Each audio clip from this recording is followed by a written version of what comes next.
اعوذ باللہ من الشیطان الرجیم۔ لیکن سر یہ بڑا سخت ہے کہ حضرت حسن رضی اللہ تعالیٰ عنہ کا کہ اگر میں حضرت معاویہ رضی اللہ تعالیٰ عنہ کے خلاف صف آرا ہو جاتا تو یہ شیعہ غدار بن کر مجھے اپنے ہاتھوں سے حضرت معاویہ رضی اللہ تعالیٰ عنہ کے سپرد کر دیتے۔ چنانچہ میں نے سمجھا کہ باعزت طور پر معاویہ رضی اللہ تعالیٰ عنہ صلح کر لینا قید کی حالت میں مرنے سے بہتر ہے۔ یہ تو آپ ایک تاریخی بات کی طرف اشارہ کر رہے ہیں نا کہ ایسا کیوں ہوا تھا، کیونکہ خریدے گئے لوگ، کیونکہ ڈرایا گیا لوگوں کو، کیونکہ ان کو لالچیں دی گئیں۔ خود امام حسن علیہ السلام کو زہر دینے والی ایک خاتون ہے جو آپ کے گھر کی، آپ کی زوجہ ہیں، جی اس کو لالچ دی گئی تھی کہ یزید سے تمہاری شادی کریں گے، تم زہر دے دو۔ اس کے بعد جو محمد ابن اشعث نے لا کے وہ زہر دیا، شام سے زہر آیا، پوری ایک داستان ہے۔ ایسا جب ماحول ہو جائے اور لوگوں کو، یعنی گھر میں جب امام تنہا ہوں تو شیعہ اگر ساتھ نہیں دے رہے تھے اور وہ بک رہے تھے اور وہ مثال کے طور پہ ڈر رہے تھے اور وہ خوف کا شکار ہو رہے تھے، تو یہ تو بہت بڑی آزمائش ہے۔ میں اور آپ بھی اگر اس دور میں ہوتے پتہ نہیں کس خیمے میں ہوتے، بہت مشکل دور تھا۔ تو ایسے دور میں لوگوں کا ساتھ چھوڑ کے چلے جانا یا تنہا کر دینا اور پھر سازشوں کا شکار ہو کے یہاں تک بات آ جانا کہ امام اس طرف اشارہ فرمائیں کہ اگر میں ایسا نہیں کروں تو یہ ایسا کریں گے میرے ساتھ، تو یہ تو ایک تاریخی حقائق ہیں جن کا انکار نہیں ہے۔ سر ایک میرا سوال ہے اور میرے ذہن میں اکثر آتا ہے کہ جو کچھ آج آپ لوگ کر رہے ہیں، کیا یہی ائمہ اہل بیت کی تعلیمات ہے؟ آسان لفظوں میں اگر میں کہوں کہ جو کچھ آپ کر رہے ہیں، اہل بیت اور امام خوش ہوں گے سب دیکھ کر، مثال کے طور پر یہ ماتم، یہ سینہ کوبی، یہ زنجیر زنی، یہ تعزیے، یہ ذوالجناح، یہ جنازے، کوئی کوئلوں پر چل رہا ہے، کوئی خود کو لہو لہان کر رہا ہے۔ دیکھیں، بعض چیزیں تو میں مانوں گا اس بات کو کہ بعض چیزیں توہین مذہب کا سبب ہیں، بعض انداز اور بعض طور طریقے، مثلا یہی کہ کوئی سوئی گھسا لی اپنے وجود میں، کوئی پیٹ میں کوئی چیز گھسا لی، کوئی اس ٹائپ کی حرکت کے جس سے مذاق بنے، کوئی حرکتیں کرنا کچھ اس طرح کی جو بعض ممالک سے بھی تصویریں آ رہی ہوتی ہیں، ہمارے ملک کے اندر بھی بعض چیزیں نظر آ رہی ہوتی ہیں۔ تو لیکن جہاں تک ماتم کی بات ہے، رونے کی بات ہے، گریے کی بات ہے، اس پر ہمارے پاس دلائل موجود ہیں اور ائمہ اہل بیت نے ہمیں اس کام پہ لگایا ہے۔ یعنی امام رضا علیہ السلام سے ہمارے پاس گریے کی احادیث، امام جعفر صادق سے، امام زین العابدین علیہ السلام جو چوتھے امام اثنا عشری اور تمام شیعوں کے ہیں۔ میں نے عرض کیا کہ چھٹے امام تک تو سارے شیعہ مشترک ہیں، بعد میں پھر چھٹے امام کے بعد اختلافات شروع ہوئے اور فرقے بنے، لیکن گریہ، ماتم اور عزاداری، کالے کپڑے پہننا، رونا، کربلا اور امام حسین کو یاد کرتے ہیں۔ سر کالے کپڑوں سے یاد آیا کہ ملا یازر الفقیہ، جی، یہ آپ کی بڑی کتاب ہے، اس میں کالے کپڑے پہن کے نماز پڑھنا مکروہ ہے۔ نہیں، اس کتاب میں ہے کہ کالا لباس فرعون کا لباس ہے۔ جی ٹھیک ہے، خانہ کعبہ کے پردے کو کیا کریں گے آپ؟ خواتین کے کالے کی چادر کو کیا کریں گے آپ؟ نہیں، اس کی مراد کچھ اور ہے۔ اچھا، میں عرض کر رہا ہوں جی اس سے مراد کچھ اور ہے۔ کالے کپڑے جو عادت بنا لے، اپنے کالے کپڑے جو اپنا مزاج بنا لے، اپنا لباس، کیونکہ نبی مکرم کا لباس صلی اللہ علیہ وآلہ وسلم کا جو لباس ہے وہ سفید لباس ہے، مولا علی علیہ السلام کا جو لباس ہے وہ سفید لباس ہے، امام جعفر صادق علیہ السلام کا ہرا لباس ہے۔ تو ائمہ اہل بیت نے بھی، اصحاب ائمہ اہل بیت نے بھی اپنے لباس کے کلروں کو، رنگوں کو تبدیل کیا ہے۔ لیکن اگر کوئی شخص یہ طے کر لے کہ مجھے اس سے ہٹ کر کوئی اور رنگ نہیں پہننا، اور وہ رنگ بھی جو ہے وہ مشابہ ہو بعض عادات اور اطوار کے ساتھ، اور جس زمانے کے لوگوں میں یہ، مثلا بنی امیہ کا لباس ہو گیا تھا کالے کپڑے پہننا، بنی عباس کا لباس ہو گیا تھا کالے کپڑے پہننا، ایک دور آیا کہ سادات جو تھے وہ صرف سبز امامہ پہنتے تھے، پھر ایک دور آیا کہ سادات کالا امامہ پہننے لگے اور شناخت ہو گئی کہ جو کالا پگڑی باندھے ہوئے، امامہ باندھے ہوئے، وہ سید ہے۔ تو یہ دور بدلتا رہا ہے رنگ اور کلرز کو پہننے کے حوالے سے۔ لیکن اگر کوئی شخص ان ساری چیزوں کو ہٹا کر کہ نہیں صرف میں یہی لباس پہنوں گا اور ہر حال میں یہی پہنوں گا، اس کی مذمت میں کالے کپڑے اور کالا لباس اس کی مذمت میں آیا ہے۔ خاص طور پہ نماز کی حالت میں مکروہ قرار دیا گیا، مگر یہ حکم کلی ہے۔ حکم کلی کیا ہے کہ کالے کپڑے پہننا نماز کی حالت میں عام طور پہ پہننا، روزانہ پہننا، ہمیشہ پہننا اور صرف اس لباس کو اپنانا یہ مکروہ ہے۔ لیکن حکم کلی پر ایک حکم خاص آئے گا، ایک حاکم حکم آئے گا، اور وہ یہ کہ یہ لباس استعارہ ہے غم اور سوگ کا، اس کے ذریعے سے لوگ پہچان لیتے ہیں کہ اس وقت یہ غم میں ہے۔ تو جو خاص ایام ہوتے ہیں جیسے محرم ہے، سفر ہے، یا کوئی شہادت کی تاریخ ہے، اس میں اگر کوئی لباس وہ پہنتا ہے اور وہ اس وجہ سے اپنا لباس اپنا رہا ہے کالا لباس کہ وہ یہ ظاہر کرے اور یہ ثابت کرے کہ میں غم میں ہوں، تو وہ ایک حکم خاص آ جائے گا اس کے لیے، کیونکہ امام زین العابدین علیہ السلام نے کالا امامہ باندھنا شروع کیا اور کالا لباس پہننا شروع کیا. پھر ائمہ اہل بیت نے ایام اعظام میں، خاص طور پہ محرم اور سفر میں، کالا لباس پہننا شروع کیا، اس کو علامت بنائی کہ ہم سوگ میں ہیں. اجعلوها سودا حتی یعلم الناس نحن فی عزاء اولاد زہرا، یہ احادیث کے جملے ہیں کہ یہ کالے کپڑے کر دو، یہ کالے پردے آویزہ کر دو، تاکہ لوگ، خاص طور پہ جب جناب زینب شام سے رہا ہو کر، آپ سلام اللہ علیہ، جب آپ مدینے واپس جا رہی تھی اپنے شہر، اور اہل بیت کا قافلہ جب آزاد ہوا، اسیری سے باہر آیا، تو بیوی نے دیکھا جو محملیں ہیں ان کے اوپر رنگ برنگے کپڑے لگے ہوئے. تو حضرت نے فرمایا کہ اجعلوها سودا، انہیں کالے کپڑوں میں تبدیل کرواؤ، تاکہ جہاں جہاں سے سواریاں گزریں لوگ سمجھ جائیں کہ اولاد زہرا کے عزادار جا رہے ہیں. تو یہ پھر بعد میں، یعنی یہ احادیث جو ہیں، یہ احادیث کا زمانہ کوئی اور ہے، پھر ایک علامت بنائی گئی، اور جنہوں نے بنائی ہے وہ پیشوا ہیں، وہ رہنما ہیں، وہ معتبر لوگ ہیں، پڑھے لکھے لوگ ہیں، شخصیات ہیں، اپنے زمانے کے سب سے بڑے عالم ہوتے تھے، جن لوگوں نے پھر ان نشانیوں کو قرار دیا. اچھا سر، ایک تاثر ہے کہ پاکستان میں شیعہ جو ہیں یہ ایران کی پراکسی ہیں، ایران کا فرنٹ ڈیسک ہے، کیا یہ صحیح ہے؟ بالکل غلط تاثر ہے. ایران سے ہماری ثقافتی بہت کچھ ملتے ہیں، کوئی مانے نہ مانے، کوئی اس کو سعودی عرب اور ایران کے جھگڑے کی زد میں لا کر منکر ہو جائے، وہ ایک علیحدہ بات ہے. لیکن ایران کے ساتھ ہماری بہت سی ثقافتی نکات ہیں جو مشترکہ ہیں. مثلا فارسی، ابھی آپ کہ شاید آپ کو یاد نہ ہو لیکن مجھے یاد ہے، اور کچھ اور پیچھے چلے جائیں تو ہمارے بزرگ اسکولوں میں فارسی لازمی تھی، اس ملک میں فارسی پڑھائی جاتی تھی. علامہ اقبال کے 15,000 اشعار میں 9,000 اشعار فارسی میں ہیں، غالب فارسی میں کہہ رہے ہیں، سودا فارسی میں کہہ رہے ہیں، انیس دبیر فارسی میں کہہ رہے ہیں. یہ خطہ کیونکہ بلکہ ہم اس خطے پہ ماضی میں ہمایوں کے زمانے میں، التمش کے زمانے میں ایرانی فوجوں نے آ کے تو یہاں مسلمانوں کو مضبوط کیا جو جنگیں ہوتی تھیں. تو اس ذریعے سے جو یہاں پر ہجرت ہوئی ایرانیوں کی، اور پرانے ایرانی جو یہاں رہ رہے ہیں، یا خاص طور پہ سادات جو یہاں ہجرت کر کے آئے، وہ ایران وایا ایران ہجرت کر کے آئے. عرب سے وہ ایران آ گئے تھے، نیشاپور اور سبزوار اور خراسان ان علاقوں میں، اور پھر التمش اور ان کے زمانوں میں، ہمایوں کے زمانے میں انہوں نے فورسز سے مدد مانگی، یعنی ایرانی فوجیوں سے مدد مانگی. ان میں بڑی تعداد سادات کی تھی، تو سادات پہ ہجرت کر کے اس خطے کے اندر آ گئے جو ہندوستان کہلاتا ہے، یعنی غیر مقسم پاکستان، یعنی بر صغیر کہہ لیجئے. تو یہاں ایک تو یہ پس منظر ذہن میں رہے کہ ہماری تو ثقافت کے اندر آپ لفظ بولتے ہیں تنخواہ، آپ 85 میں نے ایک دفعہ ایسی 85 الفاظ ہیں جو ہماری اردو میں فارسی کے الفاظ ہیں جو وہاں بھی بولے جاتے ہیں، یہاں بھی بولے. ہماری ثقافتیں ایک ہیں، ہمارا رہن سہن ایک ہے. ہمارے ہاں عقیدتوں، مثلا جتنے بھی اہل سنت کے بڑے معتبر نعرے، امام بخاری ہوں یا امام مسلم ہوں، ایک بڑی تعداد میں ایرانی ہے بھائی. وہ یعنی شیعوں سے پہلے شیعوں کو اعتراض کرنا چاہیے غیر شیعوں سے پر کہ بھئی آپ کے تو سارے بڑے ایرانی ہیں. سر اب صحیح مسلم کی بات صحیح بخاری کی آ گئی، تو آپ صحیح مسلم، صحیح بخاری، جامعہ ترمذی، سنن ابی داؤد، سنن نسائی، سنن ابن ماجہ، مطلب سیاہ ستہ کو مانتے ہیں؟ بالکل مانتے ہیں، علمی ذخیرہ ہے. ہم عقائد ان کتابوں سے نہیں لیتے، ہم احکام ان کتابوں سے نہیں لیتے، مگر ان کتابوں سے اخلاقیات لیتے ہیں، تہذیب لیتے ہیں، صحابہ کرام اور تابعین اور تبع تابعین کی تعلیمات کو لیتے ہیں، عرفانیات کو لیتے ہیں، معنویات کو لیتے ہیں، اور جو احکام، شرعی احکام میں اور عقائد میں جو ہمارے عقائد یا ہماری طرق سے جو احادیث کا سلسلہ ہے، یعنی شیعہ راویوں سے جو احادیث آئی ہیں، وہ اگر اہل سنت کی ان کتابوں میں ہوتی ہیں تو پھر ہم اس سے مدد لیتے ہیں، سہارا لیتے ہیں. ہمارے یہاں پڑھائی جاتی ہیں، ہمارے یہاں اس کا مطالعہ ہوتا ہے، میری اپنی لائبریری میں موجود ہے، ہم اس کا احترام کرتے ہیں. ان میں کیونکہ چند راوی ایسے ہیں ان کتابوں میں جو اہل بیت کے قاتل رہے ہیں، جنہوں نے اہل بیت کو اذیتیں پہنچائی ہیں، تو ہمارے یہاں قاعدہ قانون ہے کہ ہم اس سے دین ہی نہیں لیں گے جو اہل بیت کا دشمن ہے.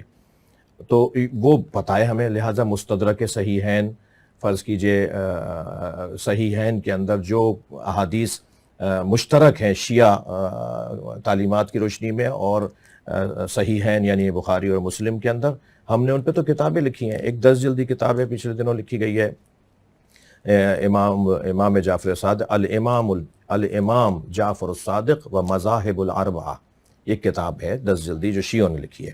امام جعفر صادق اور 4 مذاہب اربعہ، یعنی اہل سنت کے چار، مالکی، حنبلی، شافعی، یہ چاروں اور امام جعفر صادق، ان کے جو مشترکات ہیں ان کے اوپر کام ہوا ہے، اور شاید اہل سنت سے زیادہ اہل سنت کی کتابیں جو ہمارے ہاں مشترکات ہیں، جو ہمارے ان کے مشترکات ہیں، ان میں اہل سنت مدارس اور مراکز علمی سے زیادہ شیعہ مرکزوں نے کام کیا۔ اچھا سر، ابھی ایران کی بات ہو رہی تھی، پہلا ملک تھا ایران جس نے پاکستان کو تسلیم کیا۔ ایران اور ہمارے تعلقات اچھے رہے، ہم نے بھی عبد المالک ریگی ہو وہ حوالے کیا، سفارتکاری میں ہم نے ان کی مدد کی ایک عرصے تک، اور لیکن اب کبھی آپ نے سوچا ہے کہ ایران کے کردار کے حوالے سے کیسا لگتا ہے کہ حزب اللہ کے پیچھے ایران، حوثیوں کے پیچھے ایران، عراق میں ایران، شام میں ایران، یمن لبنان میں ایران، مطلب اس خطے میں اگر انریسٹ اس کو کہیں، قتل و غارت نہ بھی کہیں، انریسٹ کہیں، تو اس میں ایران کا کردار، کیا یہ صحیح پالیسی ہے؟ بالکل 100% پالیسی صحیح ہے۔ آپ ایسی ایک لسٹ بنائیے، امریکہ کس کس کے پیچھے ہے، اسرائیل کس کس کے پیچھے ہے، ہندوستان کس کس کے پیچھے ہے، آپ پھر طے کر لیں گے خود ہی کہ ایران مظلوموں کے پیچھے ہے یا ظالموں کے پیچھے ہے۔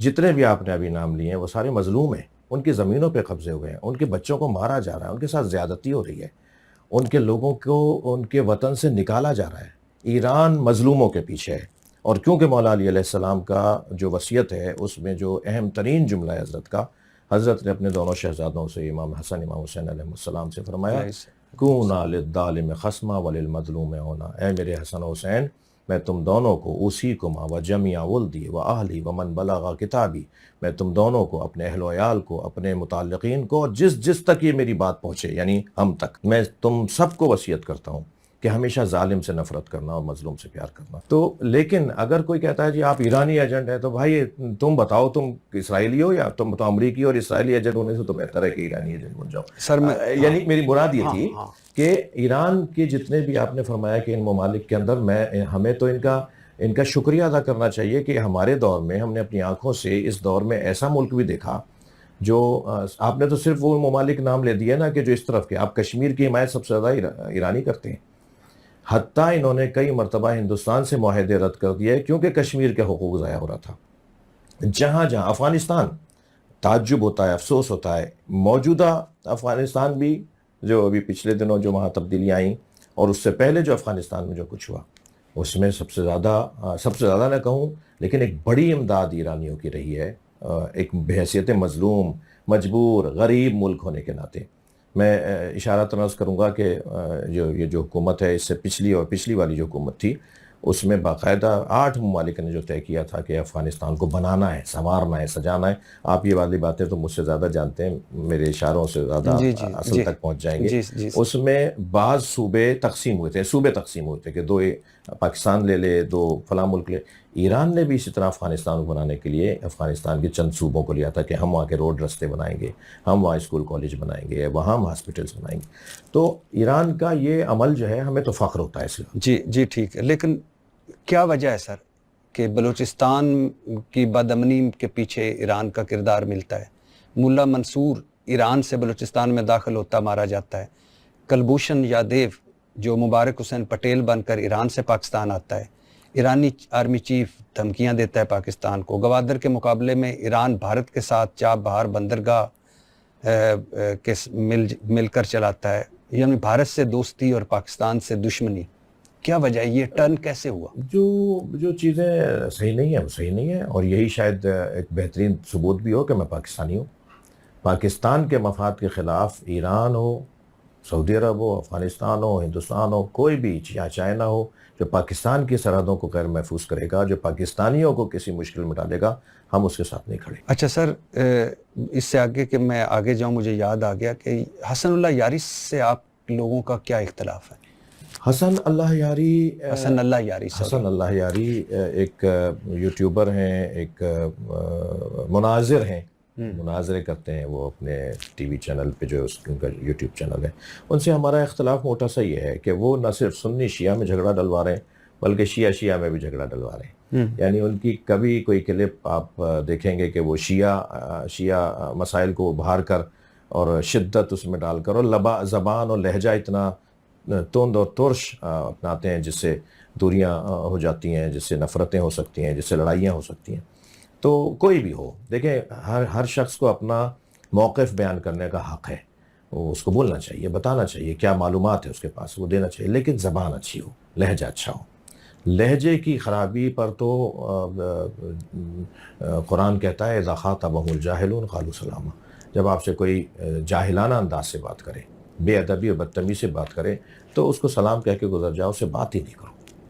تو جہاں لہجہ خراب ہوگا، جہاں آبے تبے اور تو طلاق شروع ہو جائے گی، جہاں بے ادبیاں شروع ہو جائیں گی، وہاں تو ظاہر گفتگو نہیں ہوگی. اچھا سر، ایک عرصے تک اللہ کا شکر ہے اب نہیں ہے، اور اللہ نہ کرے آئندہ بھی ہو، شیعہ سنی جھگڑے ہوئے، ہزاروں لوگ اس میں جان سے گئے، بحیثیت پاکستانی، بحیثیت شیعہ عالم، کبھی سوچا ہے کہ اس کا روز قیامت جواب دینا پڑے گا؟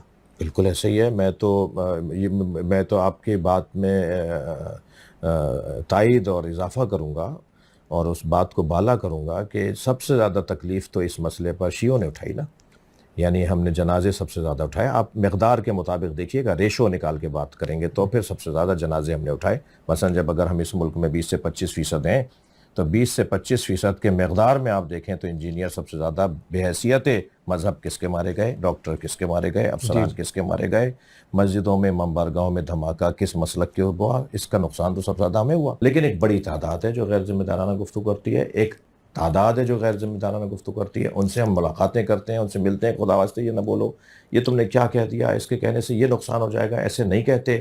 ایک یہ ہمارا انداز ہوتا ہے اس ماحول کو بہتر کرنے میں، ان حالات کو کنٹرول کرنے میں.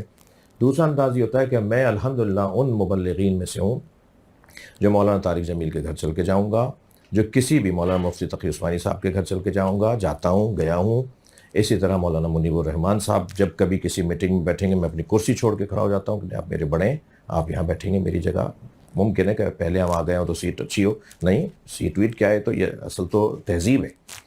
اسی طرح اہل سنت کے پیچھے نماز پڑھنے والوں میں سے ہوں. نہ صرف یہ کہ کوئی اجتماع ہو تو صاحب وہ کیونکہ کیمرے ہیں، اور نہیں، روڈ رستے پہ، سفروں میں، موٹر وے پر، ہائی وے پر کہیں سے گزر رہا ہوں، نماز کا وقت ہو گیا ہے، ہم نے کہا گاڑیاں روکو، وہاں نماز ہو رہی ہے، جماعت ہو رہی ہے، ہم پیچھے کھڑے ہوتے ہیں، ہاتھ کھول کے سجدہ رکھ کے جماعت کے ساتھ نماز پڑھتے ہیں. جو ہم کیونکہ ہاتھ باندھنا ہمارے یہاں علماء ائمہ اہل بیت نے منع کیا تو ہم کھولتے ہیں ہاتھ، لیکن نیت جماعت کی کریں گے، انہی کے پیچھے پڑھیں گے. اسی طرح اور کتنی ہی مثالیں ہیں کہ جس کے اندر اس ماحول کو دوبارہ سے بہتر کرنے میں، دیکھیں ماضی میں ہم سب حتیٰ سنی مدرسوں میں شیعہ طالب علم پڑھتے تھے، شیعہ مدرسوں میں سنی طالب علم پڑھتے تھے. اب سے 100 سال پہلے، اب سے 80 سال پہلے. بالکل ٹھیک. یہ 1924 کے اندر جب جنت البقیع کو منہدم کیا گیا، وہاں سے فرقہ واریت شروع ہوئی. آپ کا سوال ایک یہاں آ سکتا ہے کہ ایران اور سعودی عرب کی وجہ سے دنیا میں فرقہ واریت پھیلی ہے. نہیں، میں اس کی خود سے سوال بنا کے آپ کو عرض کر رہا ہوں. ایران کی وجہ سے فرقہ واریت نہیں پھیلی. جب 1924 میں جنت البقیع کو منہدم کیا گیا اور کربلا پہ حملہ ہوا، 600 لوگ کربلا میں ایک وقت میں مار دیے گئے امام حسین کے حرم میں، اور وہ سارے آل سعود وہاں سے حملہ کرنے کے لیے آئے اور انہوں نے جنت المعلیٰ کو گرایا، انہوں نے جنت البقیع کو گرایا. وہاں سے فرقہ واریت شروع ہوئی. تحریک خلافت ہندوستان سے شروع ہوئی سلطنت عثمانیہ کو بچانے کے لیے کہ ان کو دوبارہ سے واپس لایا جائے تاکہ مسلمانوں میں یہ تناؤ کھچاؤ ختم ہو جائے. تو یہ جو ماحول اب سے 100 سال پہلے تھا، اب 2025 چل رہا ہے تو آپ 1925 میں جائیں تو 100 سال میرے خیال سے ہم صحیح کہہ رہے ہیں کہ 100 سال پہلے ہمارے اپنے مدرسے کے اندر، میں ایک مدرسے کا محتمم ہوں، اس میں 100 سال، وہ مدرسہ ہمارا تقریباً 100 سال پرانا مدرسہ ہے، اس میں سنی طالب علم پڑھتے تھے، شیعہ علماء سنی مدارس کے اندر پڑھتے تھے. آج بھی شیعہ مدرسوں میں سنی مؤلفین کی کتابیں پڑھائی جاتی ہیں اور سنی مدرسوں میں شیعہ مؤلفین کی کتابیں پڑھائی جاتی ہیں. یعنی کتابیں تو کیونکہ نصاب پرانا چلا آ رہا ہے، زیادہ تر پرانا ہے، کچھ چیزیں بدلی ہیں. ماضی بہت اچھا تھا ہمارا، ایک دوسرے کے ساتھ رشتہ داریاں تھیں، ایک دوسرے کے ساتھ اٹھ بیٹھ تھا، ایک دوسرے کے ساتھ بہت زیادہ قربتیں تھیں. حتیٰ مثلا میں آپ کو ایک موٹی مثال دوں، جوش ملی آبادی اور مولانا مودودی، ایک پکا کٹر شیعہ، ایک پکا کٹر سنی، دونوں میں اتنی گہری دوستی تھی کہ دونوں جب مزاح کرتے تھے نا تو وہ شیعہ سنی والا مزاح کرتے تھے، اور وہ لطیف گفتگو، وہ پیار بھری گفتگو، اور اس کے اندر اشاروں کنایوں میں سب کچھ انہوں نے بھی کہہ دیا، اشاروں کنایوں میں سب کچھ انہوں نے بھی کہہ دیا. یہ ماضی میں رہا ہے. آپ پاکستان کو لے لیجیے، قائد اعظم محمد علی جناح شیعہ، علامہ اقبال سنی تصور پاکستان پیش کر رہا ہے، شیعہ اس تصور پہ عمل کر رہا ہے. کتنا اچھا ماحول رہا ہوگا یہ ماضی کے اندر. 100 سال تو پھر میں اگر ہم لیں تو ابھی 75-80 سال پہلے تک بہت اچھا ماحول تھا. کیا یہ ماحول دوبارہ سے پلٹ سکتا ہے؟ ہاں بالکل پلٹ سکتا ہے. میں مولوی، وہ مولانا صاحب، وہ مفتی صاحب، ہم تھوڑا سا اس بات کو مان لیں کہ شیعہ ایک حقیقت ہے اور میں مان لوں کہ سنی ایک حقیقت ہے، اور حقائق کو تسلیم کر کے ایک دوسرے کے ساتھ جینے میں جو مزہ ہے وہ انکار کرنے میں جینے میں مزہ نہیں ہے. جی بالکل ٹھیک کہا آپ نے. اچھا سر، کیا یہ سچ ہے کہ شیعہ عقائد کے مطابق اب مسلمانوں کی رہنمائی کے لیے کوئی کتاب موجود نہیں اور 12ویں امام کا انتظار ہو رہا ہے جو قرآن کے ساتھ غار میں ہے، اور حدیث کی کتب اس قابل نہیں کہ اس پر اعتبار کیا جائے؟ نہیں، یہ ایک نظریہ پرانا افراد کا اور تفرد کا نظریہ ہے. یعنی چند افراد 2 یا 3% شیعہ علماء اور شخصیات میں اس طرح کی گفتگو کر گئے، اور اس طرح کی گفتگو جو بنیاد اور اساس اور مسلمات اور ضروریات دین کے خلاف ہیں وہ ہر جگہ پائی جاتی ہیں. یعنی اگر ہم کبھی مناظرے پر بیٹھیں گے، بات کریں گے، مناظرے کے عنوان سے بیٹھیں گے تو 4 کتابیں میں بھی نکال کر لے آؤں گا کہ بھائی آپ کے یہاں بھی یہ لکھا ہوا ہے.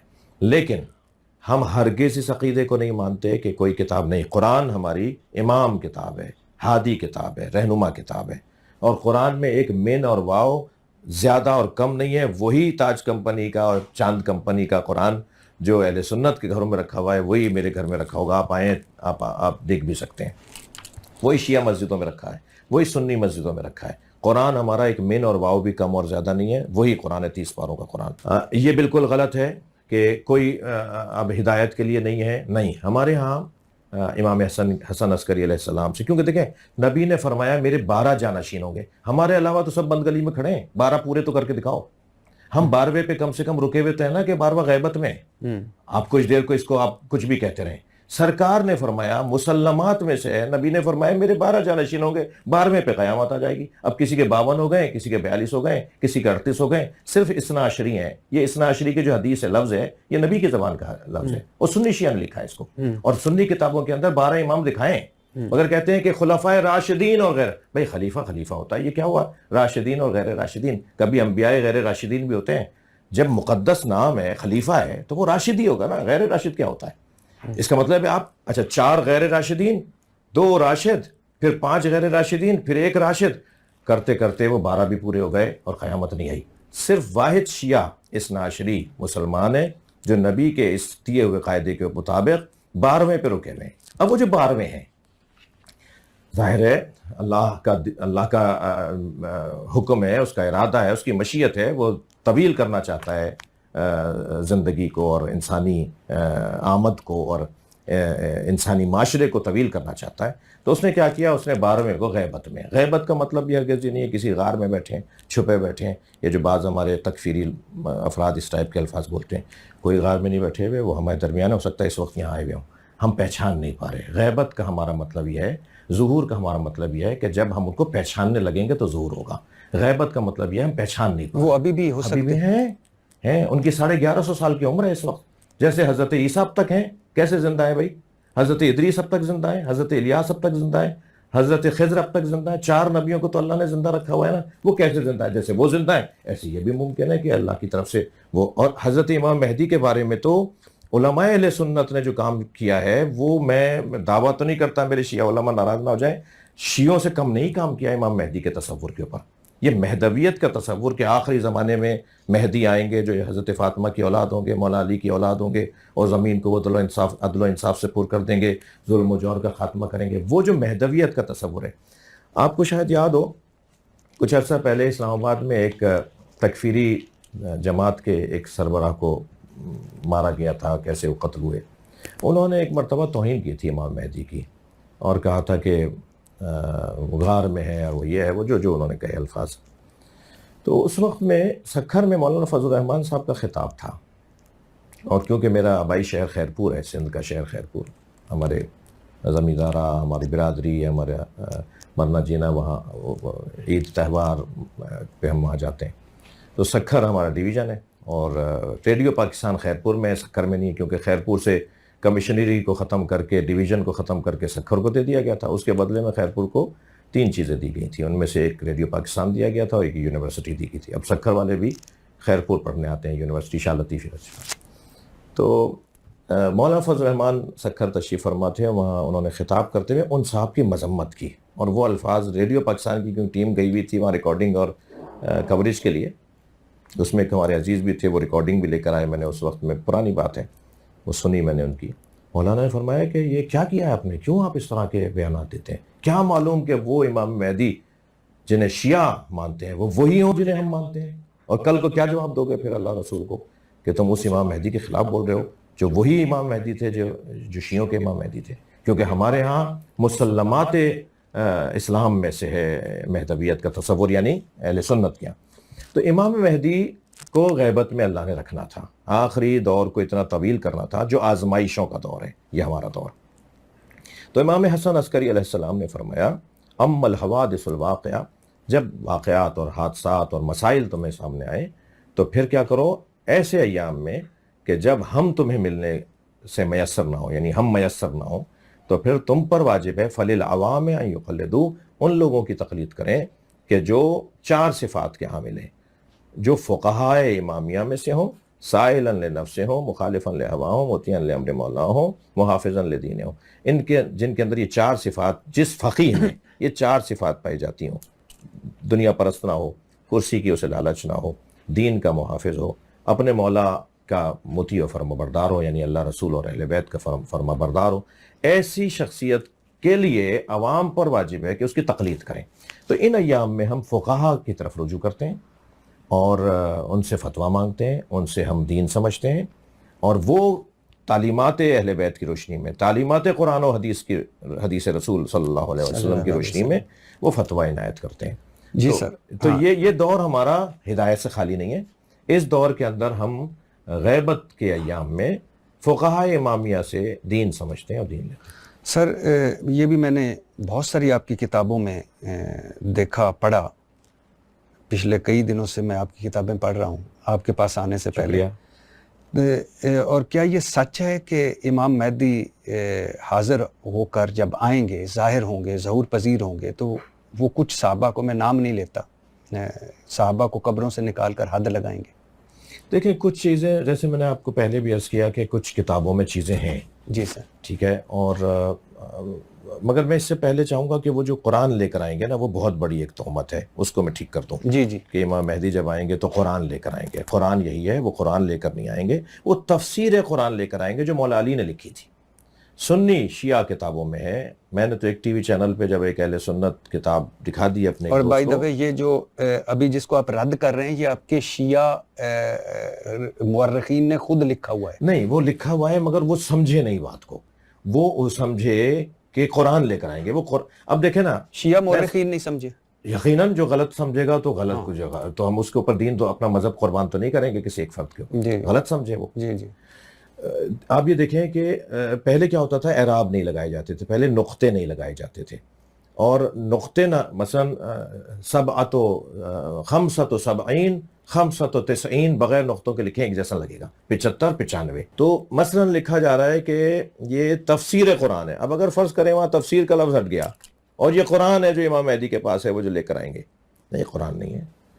تعویل و تنزیل، شان نزول، حضر و سفر کی آیات، قرآن کی جو بطون قرآن ہیں ان کو جو نبی مکرم نے مولا علی علیہ السلام کو تعلیم دی، مولا نے وہ خلافت کے 6 مہینے جو گھر میں رہے، جو سب نے لکھا ہے کہ حضرت گھر سے باہر نہیں نکلے، اور جب کوئی آپ کو لینے آتا تھا تو آپ کہتے تھے کہ میں نے اپنے سر پہ چادر ڈالی ہوئی ہے اور عہد کیا ہوا ہے کہ میں اس وقت تک گھر سے باہر نہیں نکلوں گا جب تک میں قرآن کی تفسیر کو جمع نہیں کر لوں۔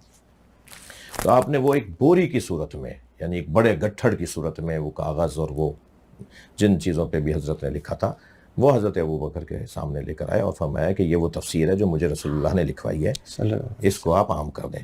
تو حضرت نے اس کو پسند نہیں فرمایا، اور وہ ماحول ایسا تھا کہ حضرت سے وہ چیز لی نہیں گئی، اور پھر وہ امام حسن مجتبیٰ علیہ السلام، پھر وہ امام حسین تک، اور پھر اس طرح ائمہ اہل بیت سے ہوتے ہوتے اب وہ امام مہدی عجل اللہ تعالیٰ فرجہ الشریف کی خدمت میں ہے، ان کے پاس ہے، ان کے ساتھ ہے۔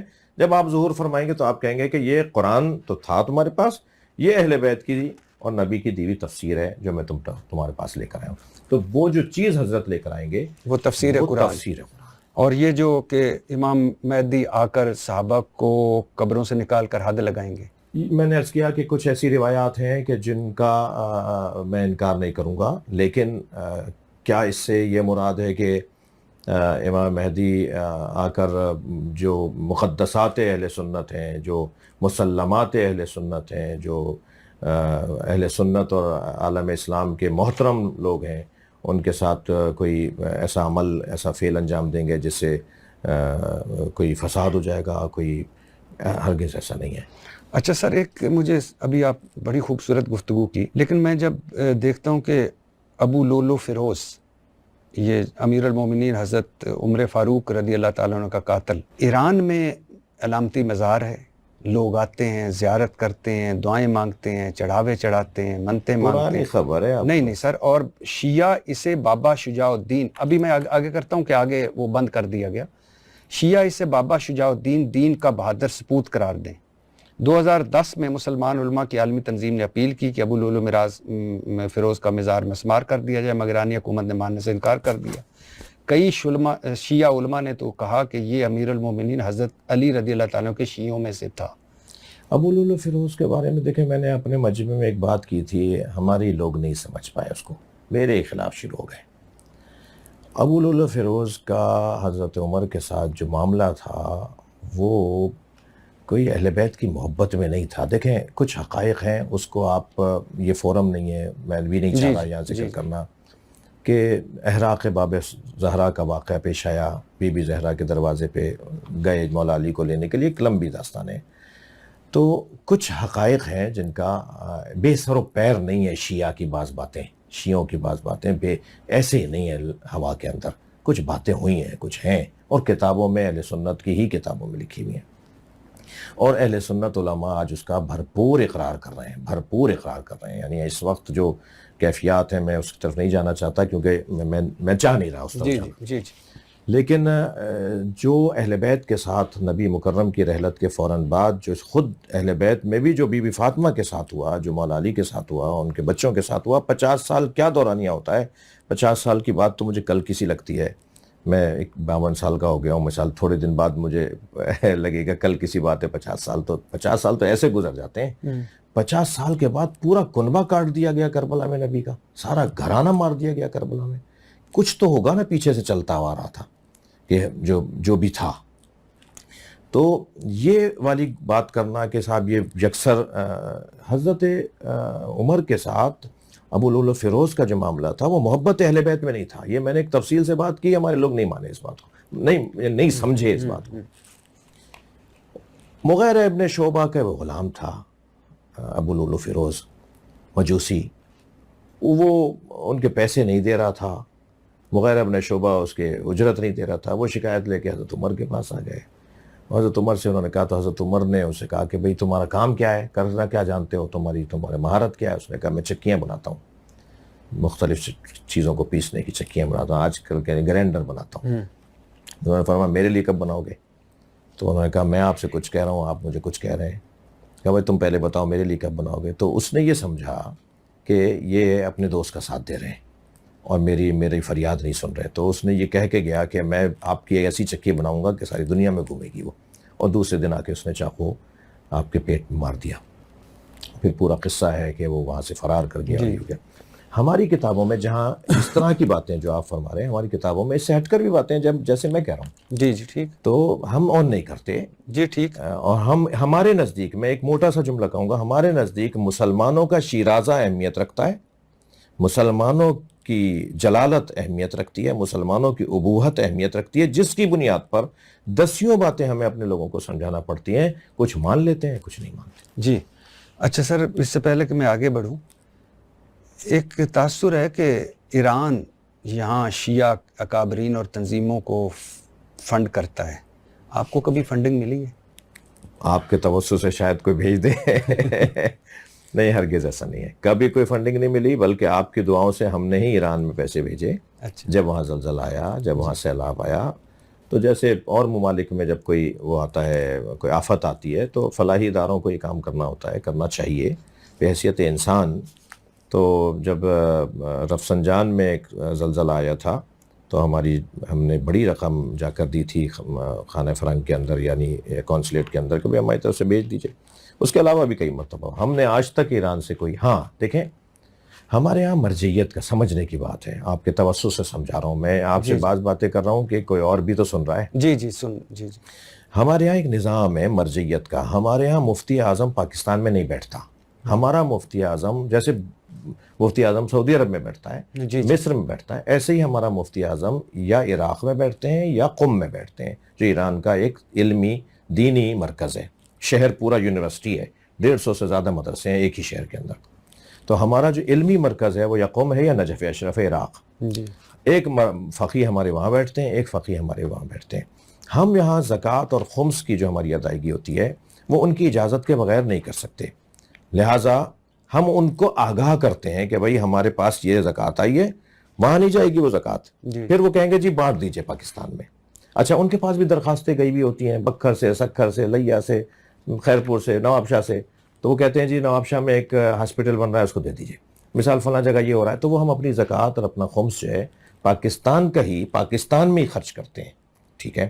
اب اگر اس کو یہ تصور کیا جائے کہ بھئی اجازت تو انہوں نے دی تھی تو انہوں نے پیسے دیے، نہیں بھئی ہمارے اپنے پیسے تھے۔ نہیں، یہ تو بالکل ڈیفرنٹ ہے، جو فنڈنگ مثال کے طور پہ اپنے ایجنڈے کے لیے، اپنی اکابرین کے لیے، اپنی تنظیموں کے لیے، پہلے تو میں اس کا تردید کروں گا، انکار کروں گا کہ ایسا نہیں ہے، اور اگر ایسا ہے بھی، یعنی میرے ساتھ تو کوئی تعلق ہی نہیں، جی لیکن اگر کسی شیعہ شخصیت کے ساتھ تعلق ہے بھی تو ہمارے ادارے کیا کر رہے ہیں؟ کنٹرول کیوں نہیں کر رہے؟ پکڑ کیوں نہیں رہے؟ دیکھ کیوں نہیں رہے کہ کہاں سے کوئی پیسہ آ رہا ہے؟ جی بالکل ٹھیک۔ اچھا سر، اس سے پہلے کہ میں آگے جاؤں، یہی جو کتاب ہے ملا یازر الفقی ابی جعفر محمد بن علی بن الحسین قمی کی جلد اول میں اذان کے بارے میں، آپ کی جو اذان ہے اس میں ہے کہ یہ جو اذان میں آپ کا اضافہ ہے یہ اضافہ ہے، اور لعنت فرمائی ہے جنہوں نے یہ اضافہ کیا۔ یہ اس کا میں ایک پیج لے کے آیا ہوں، یہ جی میں متوجہ ہوں۔ ہاں جی یہ وہ پیج ہے جس میں ہے کہ اصل اذان بھی اس میں لکھی ہوئی ہے، جس میں یہ علی ولی اللہ اور وہ بالفصل خلیفہ بالفصل نہیں ہے، خلافت بلا فصل کا اعلان نہیں ہے۔ جی لعنت کا لفظ میں اس میں مفوضہ اور غالیوں نے ایسا کیا ہے۔ یہ دیکھیں میں آپ سے عرض کروں کہ ہماری تمام، یہ ایک کتاب نہیں، میں تو آپ کو اور کتابیں بتا دیتا ہوں، یہ آپ یہ جیسے مثال کے طور پہ میں مان رہا ہوں اس کو، نہیں میں معذرت چاہتا ہوں، اصول کافی، فروغ کافی، تہذیب الاحکام، ملا یازر الفقی، یہ آپ کی بڑی کتابوں میں سے ایک کتاب ہے۔ اس کے علاوہ بھی یہ بڑی کتابیں، جی اس کے علاوہ بھی جو ہماری اور ان کتابوں سے لکھا گیا ہے، فقہا نے اس کو لکھا ہے۔ دیکھیں یہ اذان آپ نے دیکھی ہے؟ جی من قال لا الہ الا اللہ محمد الرسول اللہ صلی اللہ علیہ وسلم، جیسے میں معذرت چاہتا ہوں کہ یہ ہے اذان، اس میں جو ہے اللہ اکبر اللہ اکبر اللہ اکبر اللہ اکبر، اشہد ان لا الہ الا اللہ، اشہد ان لا الہ الا اللہ، اشہد ان محمد رسول اللہ، اشہد ان محمد رسول اللہ، حی علی الصلاۃ حی علی الصلاۃ حی علی الفلاح حی علی الفلاح حی علی خیر العمل حی علی خیر العمل، اللہ اکبر لا الہ الا اللہ۔ جی دیکھیں اس میں ایک تو ہم اصلی والی موضوع پہ آتے ہیں کہ اسلام کے لیے، مسلمان ہونے کے لیے جو ہمارا کلمہ ہے وہ لا الہ الا اللہ محمد رسول اللہ۔ علی اللہ کانا سارا علامتاً للتشیع، ایک علامت کے طور پر اور ایک شناخت کے طور پر یہ شروع ہوئی، یہ کلمہ اذانوں میں کہنے، جز کے طور پہ ہمارے علماء، ہمارے فقہا اس کو نہیں مانتے، علامت کے طور پہ مانتے ہیں، نشانی کے طور پہ مانتے ہیں۔ جیسے صلوات پہلے پڑھنا اذان تو نہیں ہے، سارے مسلمان پڑھ رہے ہیں اس وقت، یعنی اکثر مسلمان جب اذان کہہ رہے ہوتے ہیں تو نبی مکرم پہ درود و سلام پڑھتے ہیں، اذان سے پہلے پڑھ رہے ہوتے ہیں، اذان کے ساتھ پڑھ رہے ہوتے ہیں، اذان کے بعد ایک دعا پڑھی جا رہی ہوتی ہے، تو وہ اذان تو نہیں ہوتی مگر اس کے ساتھ پڑھی جا رہی ہوتی ہے۔ لیکن سر اس میں تکفیر یا تقسیم، تکفیر بڑا لفظ ہے، میں اس کی طرف نہیں جاتا، اور میں یقین کریں آپ کی بہت ساری کتابوں میں بہت ساری ایسی چیزیں لکھی ہوئی ہیں، چونکہ میں یہ جو علماء سے ملنے کا سلسلہ اس میں جوڑنے کی بات کی ہے۔ صحیح ہے۔ سوال میں ضرور کرتا ہوں کہ یہ میرے اپنے سوال ہوتے ہیں، میرا دل کرتا ہے پوچھوں، لیکن اللہ کرے ہم جڑ جائیں تو کوئی سینکڑوں ایسی چیزیں ہیں صحابہ کرام کے بارے میں، چاروں خلفائے راشدین کے بارے میں، ایسی چیزیں کہ جو میں نے لی نہیں ہیں، اس میں پڑھی ضرور، لیکن یہ اس میں تقسیم اور کی بات نہیں ہوتی جب آپ اس طرح بات کرتے ہیں، کیونکہ بہت سارے جیسے ابھی آپ ہمارے ہیں، یہ میں مانتا ہوں کہ آپ ہمارے ہیں اور ہمیں اپنے آپ سے پیارے ہیں، شکریہ. اور یہی شیعہ ہے، شیعہ ہمارے ہیں، ہمیں پیارے ہیں، لیکن اس میں حنفی بھی ہیں، دیوبندی بھی ہیں، بریلوی بھی ہیں، کیا وہ تقسیم نہیں ہوتی کہ خلافت بلا فصل کا اعلان جب کرتے ہیں کہ خلیفۃ بلا فصل جب کہتے ہیں، دیکھیں تقسیم تو اور تکفیر کا تو عنوان نہیں، تقسیم اور جدائی اور تفرد آپ یہ کہنا چاہ رہے ہیں کہ یہ علیحدہ ہو کر رہنا اور یہ کرنا. دیکھیں اصل میں تو ہمارا تو ہدف ہی ہے کہ ہمیں اہل بیت کی طرف لوگوں کو بلانا ہے، ہمیں اہل بیت کی تعلیمات کی طرف بلانا ہے، کیونکہ اہل بیت سے دوری نے مسلمانوں کو اصل چیز سے دور کر دیا اور سالم دین سے دور کر دیا. نبی مکرم اپنے بعد مولا علی کو دے کے گئے تھے غدیر خم کے اندر، ساری زندگی سرکار نے صلی اللہ علیہ وآلہ وسلم نے یا اللہ سمجھایا یا علی سمجھایا، اور امت نے علی کو چھوڑ دیا. تو ہمارا تو مقصد، ہمیں اگر استحباب کے عنوان سے بھی اشہد ان امیر المومنین علی ولی اللہ کہنا پڑا، مستحب کی نیت سے بھی کہنا پڑا، رجا کی نیت سے بھی، قربتاً اللہ کی نیت سے بھی، ہر جگہ ہمیں، کیونکہ تینوں کلمے قرآن کی آیات کے اندر 3 ولایتوں کا اور 3 مولاؤں کا تذکرہ ہے سورہ مائدہ کی 55ویں آیت میں. ہمارے پاس جو دلائل تینوں گواہیوں کے ہیں، یعنی اللہ رسول اور مولا علی کی ولایت کی گواہی، مولا علی کے مولا ہونے کی گواہی، جہاں جہاں ہمیں ملے گی، جہاں جہاں ہمیں ملی ہے تو ہم ہر جگہ اس کو پڑھنے کی کوشش کریں گے تاکہ لوگوں کی توجہ ہو اہل بیت کی طرف. اور اہل بیت کی طرف تو ماتم کا فلسفہ بھی یہی ہے، گریے کا فلسفہ بھی یہی ہے، کسی طرح اہل بیت. لیکن سر یہ ملا یازر الفقی میں ابی جعفر محمد بن علی بن الحسین قمی میں مان رہا ہوں اول میں لکھ رہے ہیں، یہ بہت سخت لفظ ہے، لعنت فرمائی. نہیں، میں مان رہا ہوں کہ ہماری کتابوں میں چیزیں ہیں، مگر لیکن ہر دور کے اندر فقہا نے اجتہاد بھی کیا ہے، فقہا نے اپنے موقف کو روشن بھی کیا ہے. یہ جس دور کے آپ کتاب کا حوالہ دے رہے ہیں یہ تقریباً 1000 سال پرانی کتاب ہے. جی جی. اور آج گزشتہ کوئی 600 سال سے جو فقہا امامیہ کی ایک روش مسلم ہو گئی ہے، جو طے ہو گئی ہے، جو رائج ہو گئی ہے، وہ یہ نہیں ہے، وہ یہ نہیں ہے. اچھا، اس کا وہ انکار بھی نہیں کرتے. ہمارے فقہا ان روایات کو تقیہ کے اوپر حمل کرتے ہیں، ہمارے فقہا ان روایات کو اس زمانے کے حالات کے اوپر حمل کرتے ہیں کہ اس زمانے کے حالات کچھ اور حالات تھے. لہٰذا آج کا جو شیعہ فقی ہے، آج ہی کا نہیں، یعنی اب سے کوئی 600 سال سے، وہ اس نظریے کا حامل نہیں ہے، وہ اس سے ہٹ کر سوچتا ہے. جی میں آپ کا ٹھیک ہے. اچھا، رہ گئی بات یہ کہ تفرد کی طرف جائیں تو ہم تو تفرد کی طرف واقعاً جاتے ہیں، یعنی اس میں ہمیں فخر ہے کہ ہم تفرد کی طرف جاتے ہیں، مگر لڑانے کے لیے نہیں، بھڑانے کے لیے نہیں، نفرتیں پھیلانے کے لیے نہیں، خوشبو سنگھانے کے لیے، خوبیاں دکھانے کے لیے، محاسن دکھانے کے لیے. ہم اگر اس طرح کا کوئی کام کریں گے تو کیا مقصد ہے بھائی آپ کا؟ آپ لڑوانا چاہ رہے ہیں؟ نہیں، ہم اس بات کی طرف توجہ دلانا چاہ رہے ہیں کہ جو زیادہ بہتر، بیسٹ ہے، بہتر ہے، میرٹ کے اوپر ہم بات کر رہے ہوتے ہیں.